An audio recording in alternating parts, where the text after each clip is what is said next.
Welcome to Now Serving a Side of Therapy, your intro guide into the therapeutic world.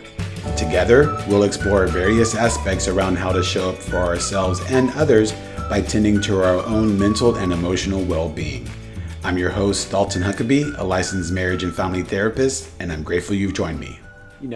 The topics that we're choosing, to discuss, right, really are kind of unique and have a specific focus in and of themselves. So it is with the intention and idea here that we do kind of, or that we are like addressing these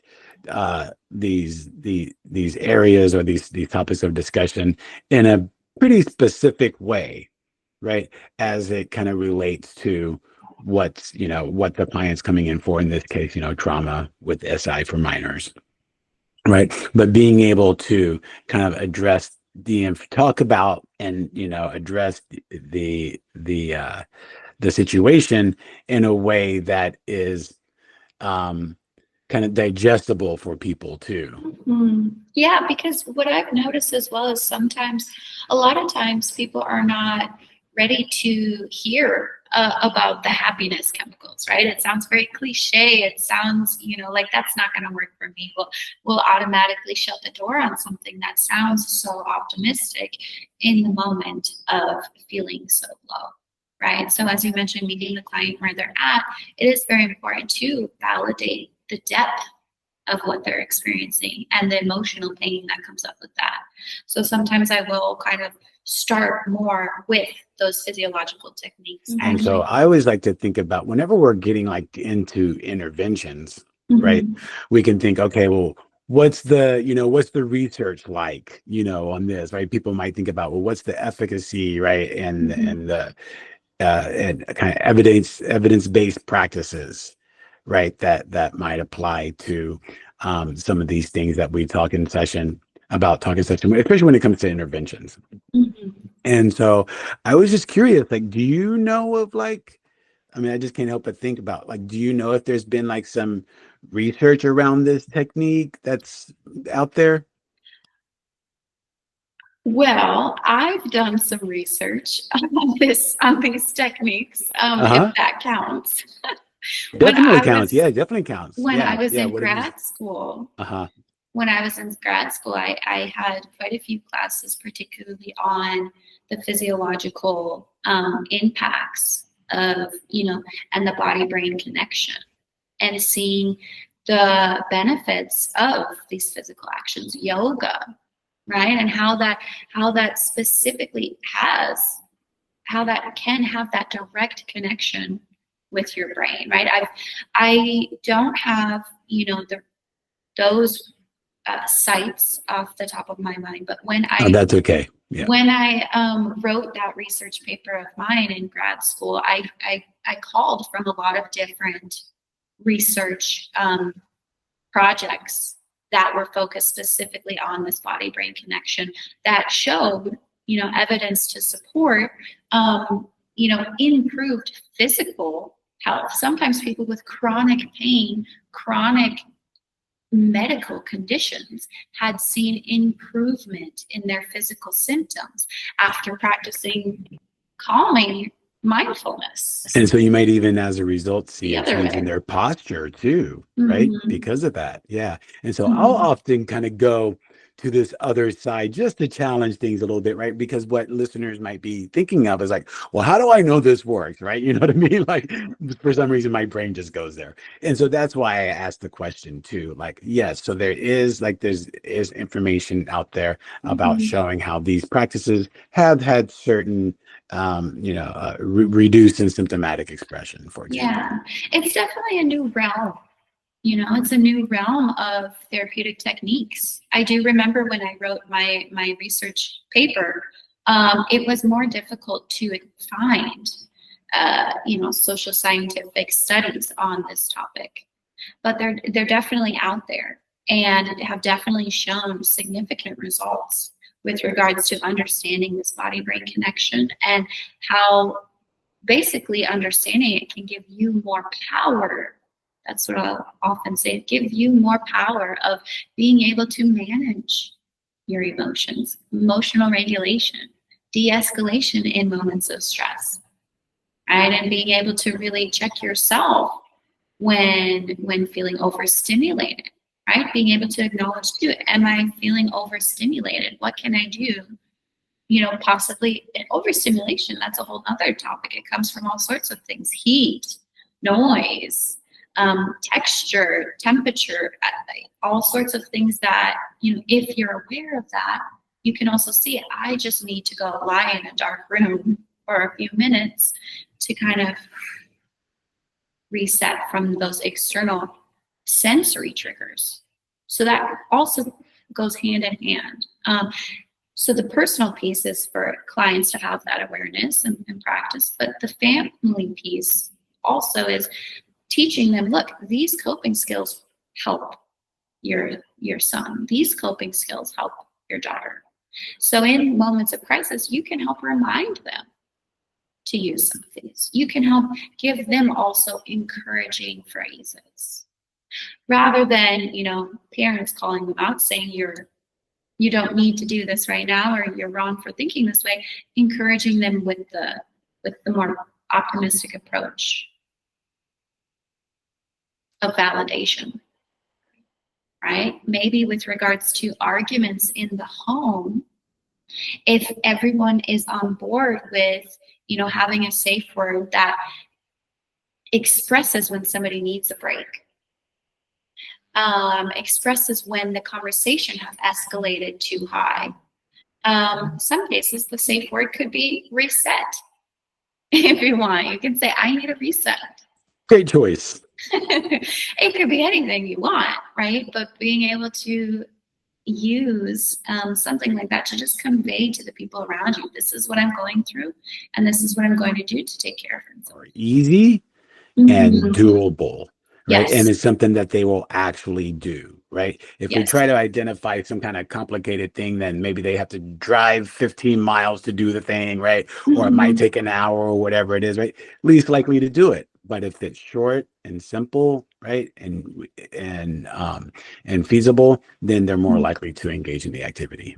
Absolutely. And this could really be a whole list of things for people, right? It can be taking a hot shower or dancing as a way to just kind of like get stuff out. I'm like, hey, that's great. You instinctively are already doing the thing to process what's building up inside you. Exactly. It doesn't have to be these fancy techniques that I teach, but also any sort of physical movement, right? Going on a walk, dancing, taking a hot shower, having your blanket, right? If you feel comfortable in a blanket, journaling out your thoughts, right? And this can be very helpful, especially for urges when children have urges to engage in self-harm, right? This is where we'll really emphasize practicing and remembering what are these distraction coping skills or little activities that you mentioned that are simple in the moment that you can do. Watching your favorite show,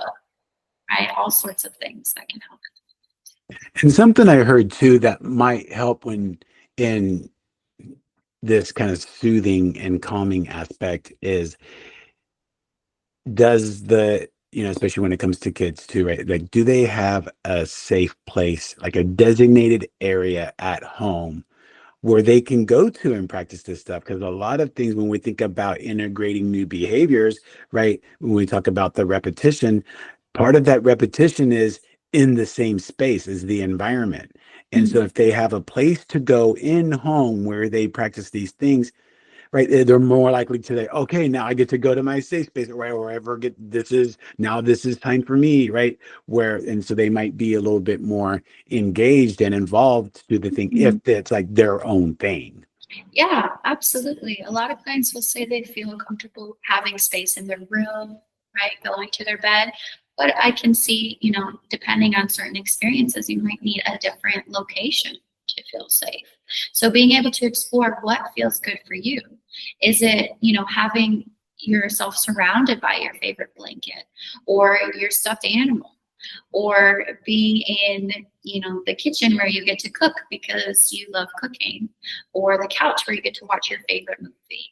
So all sorts of different places. Everybody is different with regards to these coping skills, and really being able to explore what's useful for you, what feels comfortable for you, and what can you hold on to in those moments of feeling so low to help you really see the light on the other side, to help you get through the cloud that feels overwhelming in the moment. Things that they can practice on their own in between sessions, because that's where a lot of the real work is, right? And the progress too. Sometimes it is very difficult, to think long term after experiencing trauma, right? It kind of warps the mind to not create long-term goals. It almost feels, like that's impossible, or, just trying to survive in the day-to-day. So I also like to validate that as well, saying, sometimes the goal is going to be to get through just the week. Sometimes Yeah, the and goal is maybe to get that to. thought in mantra could, sorry to interrupt, right? But maybe that thought mantra could be like, they can't hurt me now, I'm safe. Mhm. Just to get through the day or a few hours is still something that you can mark as progress and success, right? To acknowledge those little wins along the way is also part of the journey, right? Even if that long term feels unattainable right now, that's okay. We're going to work with today, tomorrow, check in. What can you do in these moments to acknowledge your progress and to feel better one day at a time? Yeah, and that's even part of that, the kind of system being activated, right? Is wanting to see those results now, right? I want to see the results now, right? Like there's just want that desire, right? And innate urge to want to be able to heal from the pain, right? Instead of carrying it around, right? Being able to want to try to see those results more immediately. Like I could see how that'd be a common, draw. So being able to just also use psychoeducation, that it is really a process, right? Even if you're feeling really, really good, you might also have another setback. So it's not always linear, it goes up and down, but being able to believe and see day to day, what did I enjoy from today? Right? How did I feel after I repeated these encouraging thoughts to myself in the morning when I set my intention for the day? They say the first 5 minutes of the day, your brain is the most receptive to external influences. Right? So if you wake up and just look at your phone and see something about the news that feels discouraging, or see something on social media that leads to comparison and insecurity, or if you wake up late and you're feeling rushed, it's going to be more likely that you feel more stressed and anxious throughout the day. But if you wake up and really intentionally possibly do some of these techniques, right? It could be stretching, could be the deep breathing, could be the muscle tension, could be And mantras. light exposure as well, right? Light Light exposure exposure. earlier on is like lots of right evidence around that. Huberman, right? Huberman's lab will talk about that a lot. Absolutely. Light exposure, right? If you can create even just 5 minutes space out of your day in the morning to really set yourself up for an intentional day, and just see, right? See Yeah, how you feel that day. it's a great point because a lot of this really is intentional. Well, yeah. Well, thanks for presenting, this reset option, right? Again, something that is can be practiced anywhere. It's easy to practice, right? And can help provide some calming and some security to individuals whose central nervous systems might feel a little bit overwhelmed, right, due to some kind of impact of trauma that they've experienced. And yeah, again, we're just kind of looking at ways to how can we increase that mind body connection again. Mhm. Absolutely. Thank you so much for having me back. Very happy to continue spreading awareness on some of these very important topics. Thanks for tuning in this week. Be sure to check out our next episode as we continue to explore more elements of your therapeutic journey.